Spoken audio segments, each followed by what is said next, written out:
sounds something like that, one of the main causes for a bad idle could be a clogged catalytic converter, so let's fix that. Now this is definitely one of the easiest installs ever. Pop up the O2 sensor, take off all the heat shielding surrounding the motor. I put my bolts over to the side so I don't lose them. Now this is definitely our culprit for our poor idle. Out with the old one and in with the new.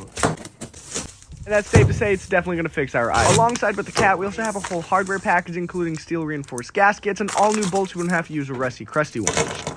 But actually, the difference between a clogged cat and an unclogged cat is crazy. That thing's cleaner than the car. Throw all of the bolts back in there, lining up the catalytic converter, put the heat shields back on, tighten everything down, and just like that, you're done. Now, of course, you can't forget the mandatory no exhaust start.